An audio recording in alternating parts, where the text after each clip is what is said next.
I'm Julian Thomas. I'm Master of the College, and let me start by welcoming you all here. It's wonderful to see so many of you. Now, this is my first EdFest as Master, but I've been to many of these throughout the years. I've heard this festival described variously as the Glastonbury for teachers, and elsewhere, and for 2 days only, as the centre of gravity for education. I've certainly always found it to be an enjoyable and immensely stimulating experience, and I've never failed to return to my school with new ideas and fresh impetus. And I hope that for all of you, this year will be just the same. Now, the portents are certainly good. We have a breathtaking array of speakers from across the educational spectrum. They are among the most creative and innovative educational thinkers of our age. It will be lively, it will be interesting, and even controversial at times. At least I certainly hope so. You'll nod along to much of what is said, perhaps even violently disagree with others. Now that's healthy, but do open yourselves up to fresh thinking. Challenge yourselves. Importantly, it's a time for us to challenge our own long-held opinions, as well as challenging the opinions of others. We are involved in a profession with serious and important aims. But education can and should be vibrant and exciting, and I hope and expect that you'll find your time at this festival to be both. I hope that there will be much laughter as well as furrowing of brows. Now, I have to start off by saying, and you'll know this already, that the Secretary of State for Education, Right Honourable Nicky Morgan MP, is unable to be with us today for reasons relating to the referendum, as you know. And of course, it's an extremely important day for the country. So when Nicky Morgan was unable to attend, of course, we thought, well, we need to get someone in who is going to be referendum related. So we thought, and this will be a good test of the audience, we thought to ourselves, let's bring in Boris Johnson. Or perhaps Jeremy Corbyn. Or maybe David Cameron. Or even Nigel Farage. Ah, yes, okay. So we thought instead what we'd do is bring them all. And we're fortunate, therefore, stepping into Nicky Morgan's shoes this morning to open the conference will be a former pupil of Wellington College who needs little introduction. I'm, of course, talking about Rory Bremner, one of, if not the finest impressionists and satirists this country has ever produced. Now, stories of his time at Wellington are legend. He says that his first public impression was of his old French teacher, Derek Swift. Now, Robin Dyer, who you heard speaking with such passion earlier on,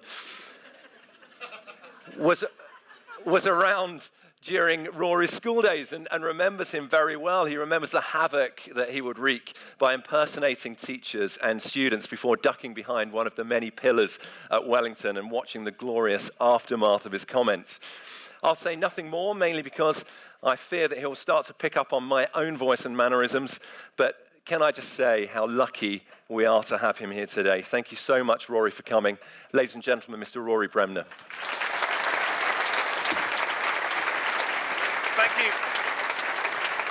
Thank you very much, Julian. Isn't it terrifying when the headmaster is younger than you are? That's the most terrifying. It's always a bit nervous, something like this. I was feeling a bit nervous about this morning, not so much, about the conference. It's having to go through all the DBS checks beforehand. Those all passed, that's all okay. But he's absolutely right, Julian. I was at school here. In fact, I can see my dormitory window just outside there. It was a long time ago. Wellington was a bit different there, a bit more austere. It was very military in those days. In fact, a lot of parents, they were actually taking their children to Sandhurst and ran out of petrol. So dropped them here instead, except for the other ones who were heading the opposite direction and were heading for Broadmoor, and dropped the children off here instead. And I have vague recollections. I think I was the generation, and Rob Dyer was the generation when we actually admitted girls to Wellington, which is great, and they were only allowed in our rooms at break time. That's 20 minutes. Which for the girls was never enough and left the boys wondering what to do for the other 19 minutes. Very excited we were in those days. So opening a conference, I enjoy opening conferences. I used to do the Yorkshire Business Conference. I don't know if any of you ever went to that. And it was a great conference. We had all sorts of people we used to have. Is this one on? No, I'll stay here. They had Bill Clinton one year, they had de Klerk one year, they had wonderful speakers, and then the last time I went, the organiser, a big Yorkshireman, he came and said, "What, we've got a great speaker coming after you." I said, "Oh, who's that? Who have you got?" He said, "Elle Macpherson." I said, "What? Oh, what? You mean Baywatch model, lingerie, all that?" He said, "Yeah, Elle Macpherson." I said, "Oh, right." I said, "What's she going to talk about?" He said, "Who cares?" So there we go. I'm wondering what to talk about. As Julian said, I'm a replacement for Nicky Morgan. We were hoping to get the Culture Secretary, John Whittingdale, but he's tied up at the moment. Just a little thing he likes to do on Thursdays. And hoping to get Cameron, but Cameron, Thursday, he's got his media awareness class. Those Nigerians, aren't they? They're terribly corrupt. They're a bunch of, hang on, is this on? So, No, we sorted that all out. I spoke to the president. We had a very amicable meeting. We spoke about all these issues of governance and of money laundering and rigging elections. And he said, yes, we have the same problems in Nigeria. So we've got, obviously, today is a very big day. It's extraordinary, isn't it, to think that this time tomorrow we could be out of Europe. England are playing on Monday, aren't they? That's right, sorry, I get confused between the EU and the Euros because, one of them we're on the same level as Slovakia and our destiny will be decided by France or Germany, and the other one is the Euros. Anyway, so I don't know what's going through Cameron's head. I think it's important. I think this is a big issue. We've been discussing this today, the referendum, and I think it's important. This is an issue that has divided our country for over 30 years. And when I say divided our country, of course, I mean divided our party. But I think it's a wonderful continent. I remember as a child, my father, we travelled around Europe. He took me to all these wonderful places, Switzerland, Monaco, Luxembourg, Liechtenstein, Jersey, the Isle of Man. And I'll never forget, he turned to me and he said, "Peter," terrible memory for names, he said, "David, trust me," or something to do with trusts, anyway. One day, all this will be yours, and I've never forgotten that. And I think it's exciting. I think Europe's a wonderful continent. Where else can we have breakfast in Paris, lunch in Copenhagen, dinner in Warsaw, and not have to pay? So. I think it's a lot about integration. I think it's important that we all integrate, we all get on together. A lot of movement of people, a lot of people coming from Romania and Bulgaria, and also from Syria. And I know a lot of these people from Syria, a lot of them very highly qualified, a lot of them want to be doctors, a lot of them are doctors. So I think we've got to be smart. I think we've got to be smart about immigration. I think we've got to create a situation in this country where nobody in their right mind would want to be a doctor in Britain in 2016. And luckily, in Jeremy Hunt, I think I pronounced that correctly, square peg, square hole. So there we go. And I think that's important. And also, I mentioned integrate. I think it's important that all these other European nationalities integrate, like the British do so effectively in Spain. A lot of British people go there, and do they sit around watching Sky Sports and eating fish and chips in a British-themed pub? No, they don't. No, they learn flamenco. They eat paella, and they quote Cervantes at length. So I think that's exciting. So yes, big referendum day. I was hearing Nick Robinson on the radio yesterday saying, and so, finally, we are being given the opportunity, if you'll forgive me, to decide, whisper it quietly, the future of one Mr. Boris Johnson. Ah, yes, no, yes, no, yeah. Sorry, yes, what? No, yes. What? No, yes, Yes, I stand before you. Yes. No. Yes, folks. Yes. I stand before you, the unlikely love child of Angela Merkel and Donald Trump. Alia Jacta est. Yes. No, the Dolce et Gabbana est pro ipsos mori. No, we've got to leave, folks. This is something that I have believed passionately. This is something I believe with every fibre of my breakfast. Every fibre. This is something I believe passionately for what day is it today? 4 weeks, for 4 weeks, six weeks, and today, Independence Day. And tomorrow we get on with the business of forging new alliances and markets with those countries on whom we will depend, not depend at all, rely on. Only the other day, these people come into this country, a Portuguese migrant I heard of who lost his job. He was sacked last year over bullying and sexism. He's now back in this country. And he will cost the taxpayers of Manchester millions and millions of pounds. No, that's Jose Mourinho, isn't it? So, I like John Major, his intervention in the debate. That was very good. He said, no, let me tell you. The NHS is as safe with Brexit as a pet hamster with a hungry python. Great. John Major's into stand-up comedy. Who knew? It's wonderful. Here's one. A gentleman walks into a bookshop. He says, have you got that new self-help book for very poorly endowed men? The assistant says, I'm sorry, I don't think it's in yet. He says, that's the one. No, there's more. Knock, knock. Turkey. No, not Turkey, no. Sorry about that. No. A lot of strange people in the Leave campaign. Of course, Michael Gove. Sounds like a wasp in a jam jar, doesn't he, Michael Gove? I think it's a question of not of the numbers, but of the sort of people we want to invite into this country. You know, like it's a dinner party. You know. Oh, no, we can't have the Romanians. No, darling, no, because they won't have us back, and we can never get them to leave. No. And Farage, who was so delighted when Boris Johnson joined the campaign, I'm delighted, I'm pleased to say, Boris has joined us. We used to say, the Leave Party, they were a bunch of racists and xenophobes and fruitcakes, so that's not true. We're also a bunch of clowns and opportunists and people who know bandwagon when it bumps us off our bicycle. So I don't know how it's going to go today. I hope you've all voted. I think it's important. I think, because don't forget, that is the most important thing. That's how we elect our representatives both here and in America, because Obama was also in the campaign. And Bill Clinton. If it's a choice between in and out.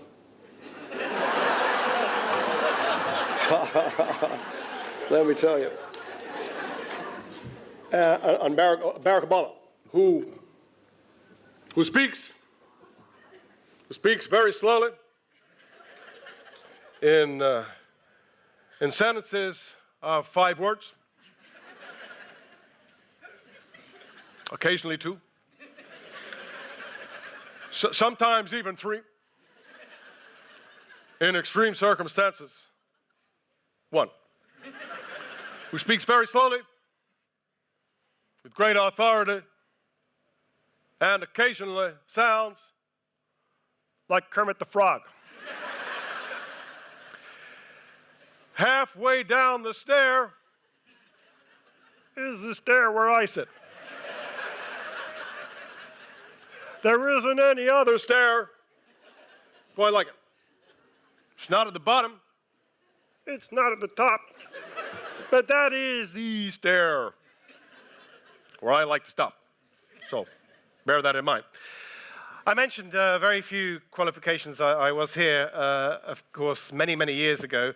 And I suppose the other relevant qualification to what you're going to talk about today is my own particular area, and that is ADHD. And so what I would like to do at the beginning of this conference is to make an appeal, really, to all of you teachers and professionals to look out for the children in your classroom, the ADHD child, the dyslexic child, the dyscalculic child. We know statistically 1 in 20 children, that's a conservative estimate, 1 in 20 children have ADHD. That means 500,000 children, 500,000 parents, 500,000 families, or maybe fewer because some have more than one ADHD child in the family, who go through a life of extraordinary frustration and despair. Imagine what it's like. It's hard enough for any ordinary child to sit still, to concentrate, to not be distracted, to not look out of the window.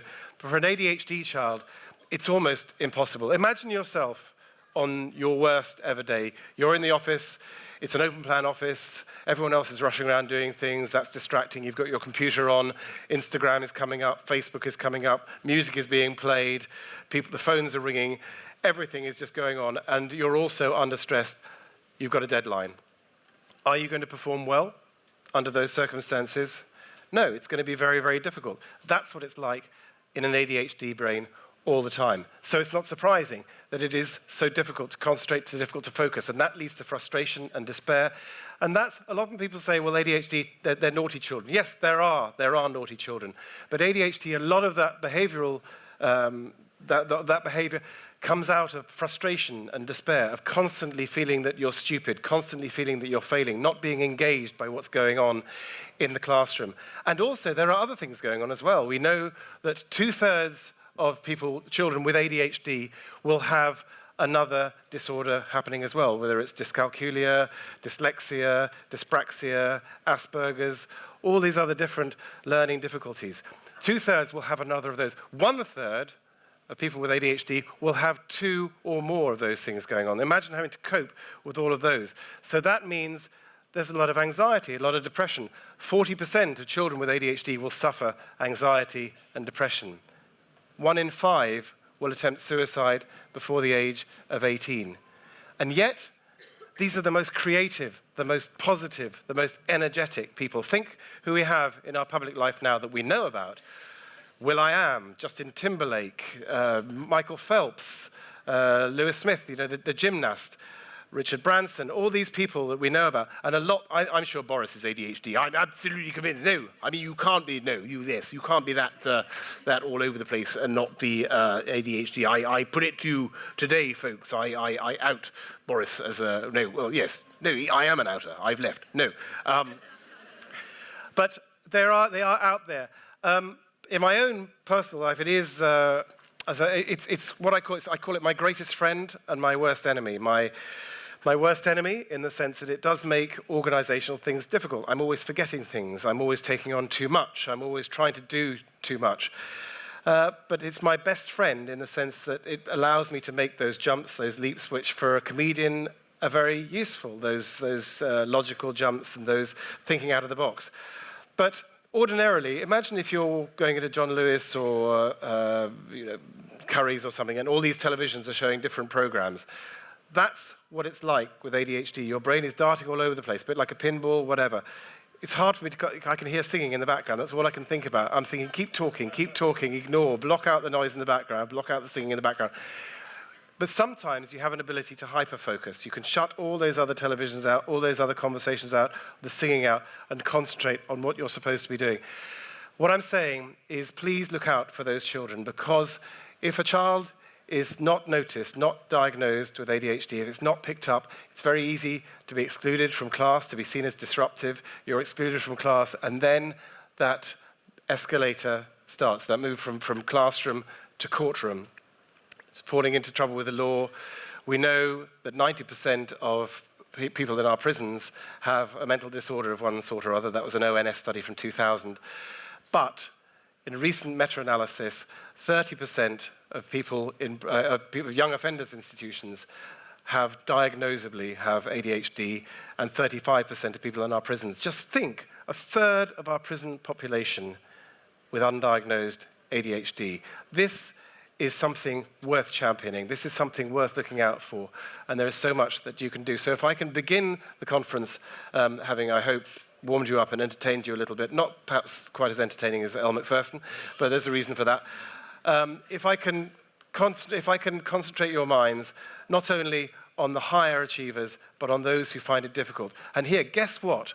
A lot of the techniques that appeal and engage and inspire people with ADHD work even better for the people at the top end of the class. So please find out what you can from GPs, find out what you can from the people who are amongst us today at the conference and beyond, and take this issue seriously, because there are many, 500,000 children who could be liberated. I mean, that would be just transformational. I'm really happy to be here. It's a festival of education, and education is something to be celebrated. I'm hugely proud of all of you in the education profession, and what I would say is, fight for what you believe in. Get off your knees as an education profession and celebrate what you do, because it creates and it inspires young lives, and there's no better thing to do. So thank you very much. Thank you.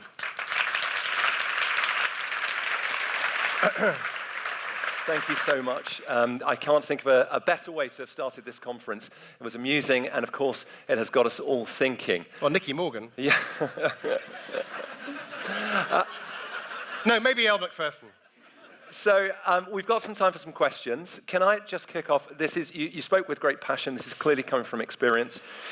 During your school days and beyond, do you have things that worked for you? What in the classroom worked for you, and what can you say to the people out here who are teachers and educators? Well, I can say in my own case, I mean, I sometimes wonder if there are Rob is here, if there are other people I went to school with, I kind of sometimes feel the need to go back and apologise to everyone who I was at school with for constantly interrupting, for being sort of irrepressible, for an ADHD person, a pause about this long can seem like about a minute and a half. It's like the actress, who was it? I've forgotten the name for the she said she was doing a play, and she said, "What we were rehearsing?" She said, "Well, what do I say during during that pause?" And the director said, "Well, what pause? What pause?" He said, No, what do I do during that pause? And they looked at the script, and the director said, "Well, there isn't a pause there." He said, "No, the pause while that man's speaking." And I had that problem at school, because if there was a gap in a lecture or a seminar or anything like that, I'd feel the need to jump in. So I'd almost like to apologise. But I was saved by a teacher, and his name was Derek Swift. He was a teacher here. He was something of a maverick. He talked like this. He was from the north of England. He said this is going to be very difficult. He had the very marked accent. He used to look after people in the dining hall. He was the one who suggested that at Wellington we did away with tables and cutlery and plates and just put a trough at the end of the thing. And he was always... Wellington has changed so much in the intervening years. So Derek Swift, but he was different, and he engaged me and he inspired me. He taught us French. There were 6 of us. He taught Russian. In his French class, there were 24 of us. 21 got A's and 3 got B's at O-level, as it then was back in the 19th century. He taught us Russian in his spare time. It was a bit like the History Boys. There were a group of 6 of us, 2 got A's and 4 got B's. And I think he did it by challenging us, by being different, by recognising that we were different as well. And of course, his reward was that he became the first person that I imitated on stage 200 yards away in that theatre there with a duffel coat and introducing films, as he always used to do. He said, right, this film is by Fellini. It lasts for 7 hours. It'll be 24 reel changes and all that. And so it's sort of ironic that he changed my life as a teacher. He inspired me as a teacher. Also, he was the French teacher, but also he introduced me to satire with Voltaire and Candide, and that extraordinary book and the final conclusion, which is no matter what the philosophies are that are swimming around, we must cultivate our garden. In other words, as I interpret it, in that sphere, we can't necessarily change the world, but in that sphere in which we have some influence, just do our best, do the best that we can. So I think I was saved by a teacher who got me, who inspired me, who challenged me. A reminder of the impact that one teacher can have on a young life. That film night with Derek Swift, by the way, really is something that is still talked about here at Wellington now, as it descended into chaos and they never finished the film. So thank you for that. That's still part of legend today. We have some questions from the floor. This gentleman here has a question. Rory, a fantastic start to the conference. I'd like to ask you the question I would have asked Nicky Morgan if she'd been here. I'm just a dad. I'm Nick Causton from Steamco, and we power communities to bring creativity into primary schools. Just this week, a report has come out saying that the decline in the take-up of art subjects at GCSE has increased 5-fold in the last year as EBAC has risen. Yeah. So my question to you, Nicky Morgan, Rory Bremner, and I would like you to impersonate her when you answer, please. How can you possibly defend the EPAC, Mrs. Morgan? I missed the question. I was trying to be... Actually, no, that's what she would say as well. How do we value creativity in our education system when the EBAC is squeezing it out? All right, you mentioned Jeremy Corbyn. I didn't do Jeremy Corbyn. Yes, people say, can you do a good Jeremy Corbyn? I always think, can he? I mean, this is a terribly backward step, I thought, this sort of EBAC thing, because my understanding of it was that making arts sort of in some way marginal, in some way, and it's.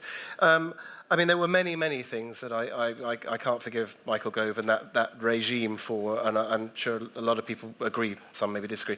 But I think art's got to be at the centre of things, because, I mean, what we've seen, you say I kicked off the conference. Actually, the kids kicked off the conference, and that was fantastic. I mean, the discipline of that, the extraordinary, that had everything. I mean, the speed of thought, the speed of brain, the speed of movement, the coordination, all of that, the choreography, all of the discipline.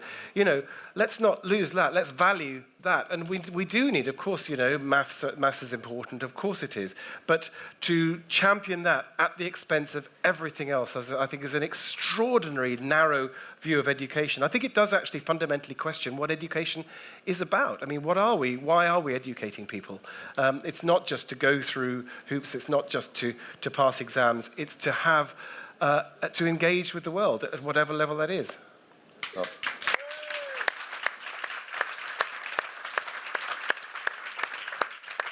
It's a great question, and I couldn't agree more. Anything that marginalises the arts and creative subjects is a tragedy, and it's coming at a time when this country needs those that sort of thinking more than ever. So I completely agree. Just one other thing, I talked about ADHD, but also I was at another festival last week, Melrose Book Festival, and interviewing A.A. Gill. You may know A.A. Gill, profoundly dyslexic. And in fact, he dictates, most of the stuff that he writes, he dictates.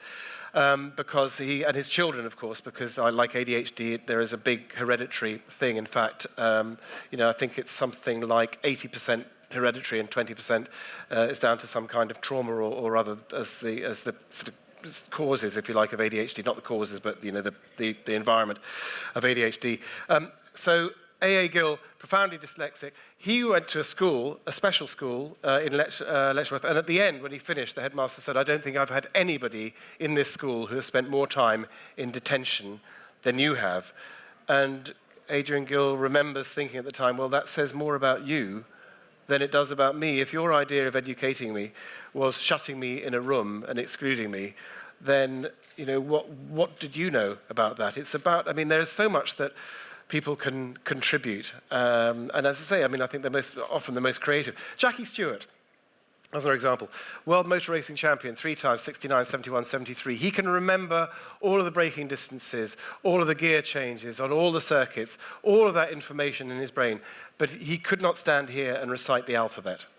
Simply couldn't do it. And he went underdiagnosed. He took his son to a clinic in Switzerland some 20, 30 years ago, thinking there was a problem with his son's education. What could they do? His son was diagnosed, and Jackie said, well, do you know, would you assess me as well? So he sounded like that. And he was assessed, and the man said, well, you are absolutely, 100% dyslexic. And years and years of abuse and being told he was stupid fell away, and he just burst into tears, and that was a moment. And since then, to give him great credit, he's done a great deal, particularly in Scotland, with dyslexic children and also with prisoners, as I mentioned, because you know, this is the thing. You know, when it goes, if we catch people who are you know, on the margins with dyslexia, dyspraxia, or ADHD. That can make a big difference to people's lives, and they don't end up in prison. In Sweden, in fact, if somebody's excluded from class twice, they are automatically, it's mandatory, they are tested for ADHD. I think that's very progressive. Thank you. Couple more. Can we have a question from any students in the room? We have just under 5 minutes now, so it would be wonderful if we had a question from a student. Can I just ask, is anybody too cold? Okay, well, maybe the students can think about the next question. We've probably got time for 2 questions. You can express a question through the medium of dance, if you like. Okay, other questions then? Okay. Always at the back. It's not Nicky Morgan, is it, at the back, sneaking in, saying, what I would have said was... You like to stand up? I'm someone with ADHD myself. What do you think that people who have ADHD... Sorry, that's a bit of a... Yeah, go on. ADHD can do Did you lose concentration halfway through that? What do you think they can do themselves to kind of empower themselves to help overcome it? Okay. Great question. Very good question. So, sorry, I've forgotten the question. I think, yes, there are things that go... I mean, routine lists. I hope you're a list maker. We tend to be mad list makers because we are thinking too many things. So if you write those down, I love making lists. It's one of the only things I agree about Margaret Thatcher when she said happiness is a list ticked off. But I never tick off a list because I always write another list. I write lists of the lists that I've got to make and tick those off. That helps you to keep organised. I think I would rate the ADHD Foundation, who I do a lot of stuff with. They do wonderful skills building courses for adults and for children. Some of these courses you get when they say if kids press your buttons and you go into one room and the children go into another, and as parents you're told how to cope with your children. Meanwhile, the children are being taught ways of getting around the things that you've just been told in here. So there's sort of skills building things you can do. As I say, keeping to some kind of routine is a real help. Medication, I have to say, is still one of the most effective, if not the most effective, form of dealing with ADHD. It tends to be seen and tends to present as a behavioural thing, but we know chemically what's going on. We know it's to do with dopamine. Are you familiar with all this? Should I tell you a little bit about it? It's to do with dopamine is the neurotransmitter in our brains, which allows us to focus and concentrate, but also it's a reward chemical as well. Not only does it keep us in the zone, but it rewards us. It makes us happy, hence the word dope that comes from that. In ADHD, that's not being produced in sufficient quantities.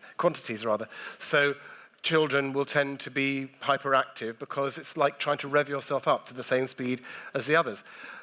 So medication, that's where methylphenidate and other drugs come in. And it's not overprescribed. It's not over... It's in America, there was a big thing about it and has been for some time, but I've been looking into this a lot more because I'm pleased to say the BBC, we're well on the way to getting a programme commissioned where we will look into this. And it's the most depressing thing is if you look down, the Telegraph did an article the other day about saying that it was about children who were born in August and July, and it might not be ADHD, they just might be immature.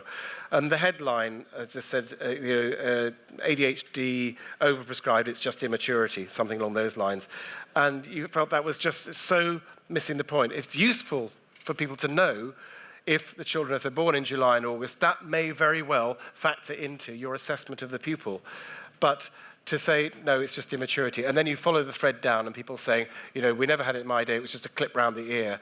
These people, they just have children, they sit them in front of television all day. If you knew the first thing about ADHD, you would know that you cannot sit an ADHD child in front of a television for 5 minutes. If they sat in front of the television for a day, you'd be thinking, fantastic, something has engaged their brain, their mind, they're sitting still, they're taking something in.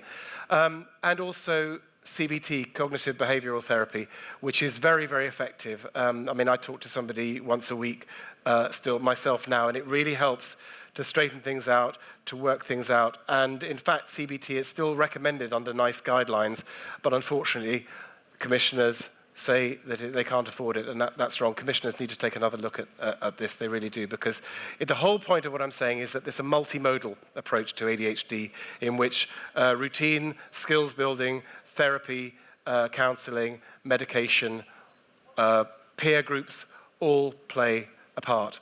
But the bottom line, as you'll have discovered in your own life, is that feeling of being misunderstood because you have a brain that's different and you don't process things in the same way. Thank you very much. Unfortunately, that's there's one tiny last question. Okay, here we go. I'll make it a quick answer. One last question. Just shout it. Where are you? Send it by email, I'll get it here. Do I think? Yes. Not enough. Just following up on that strategies question, do you think listening to music whilst you are working is a viable strategy to manage? Do you know what? I can't. I find that distracting sometimes. But then so I sometimes I'll switch on music. I think I'll concentrate. Nice music, and they go, oh no, it's distracting. So I'll switch it off, and then I'll find the silence distracting. And then I'll be distracted by the fire alarm or the fire engine or something going past. I don't know. I would say whatever works for you. Mindfulness is another thing. Mindfulness is like the cure for everything. If you're a bad cook, learn mindfulness. If your car breaks down, mindfulness. It is remarkably effective. So that's another little tool. So I hope that there's a few things you can do: routine, mindfulness, CBT, medication. I'll tell you one very last thing. Yes, of course. Sorry, Yep. I'm so sorry. I was at the BBC the other day doing a thing, and they have an open plan office, and a producer came up to me, and he'd heard a radio documentary which I'd done on ADHD, and he said, I listened to that, I went to see the doctor, I got a diagnosis, he gave me medication, and it's changed my life. My wife says, I've got my husband back, she said. And whereas with antidepressants, it takes a long, long time to come on the drugs and a long time to come off them, I asked an adult clinician, what's the effect with methylphenidate, with Ritalin, with medication with ADHD? He said, it's like putting on a pair of glasses. So the effect can be that instant. It won't work in every case. It's only, and as I say, it's part of a multimodal approach, but it can make the difference between somebody falling by the wayside and somebody who has at least the beginnings of an ability to concentrate. Thank you. Thank you so much. Pleasure. In just a moment, I'm going to ask you to show your appreciation just one more time. If you wouldn't mind just waiting for 30 seconds after that, I have just one quick announcement. But Rory, I cannot think of a better way of starting the conference. It was amusing. It got us all... and then you came... No. Can I just say how wonderful that was? You not only have amused us, you've got us thinking. It's a message that we simply must take back into our schools. Thank you very much for coming along and giving us that wonderful... Thank you. Thank you. Thank you.